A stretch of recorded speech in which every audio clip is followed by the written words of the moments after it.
Bu uyimiz 308 sotik kiroringlar. Men lokatsiyasini aytib o'tib ketaman.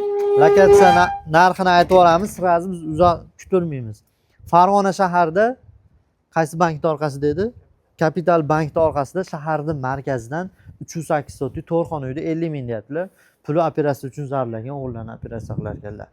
Gaz, suv sveti bor uylarimiz oldin sayz paytda qurilgan. Mana shunisi mana mustaqillik uyi. Uyni ko'ryapsizlar, holati zo'r, to'rt burchak. Menimcha bitta buzib olsalar ham bo'laveradi. Puli bor odam olsa, bu oilaga ham yordam bo'ladi, o'ziga ham uy bo'lib qoladi. 308 sotik to'rt burchak joy. Zeloniy zonamiz bor. Uylarni xonani bitta ko'ramiz. Bismillah. Xo'p, baqlari ham mana xonalari. Bitta sanuzelli ichkadagi. Bitta katta, bitta kichkina xonasi bor ekan. Mana. Uyimizni xullas remont talab. Remont qilsangiz zo'r bo'ladi. Telefon qilinglar, baraka qilamiz. 50 ming deyaptilar. 50 mingga beraman dedilar xullas. Endi bilmayman, kelishtiradigan xonasi bormi, yo'qmi? Bitta telefon qilib so'raysizlar. Farg'ona shahar Kapital bankning orqasi bilasizlar.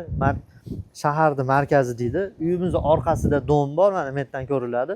Domning orqasida yo'ldan keyin 9 etajga tushgan yangi. Balki high-tech qilib, nari tomoni ham menimcha skvoznoyda bu. Nari tomoni ham uyqusa bo'ladi.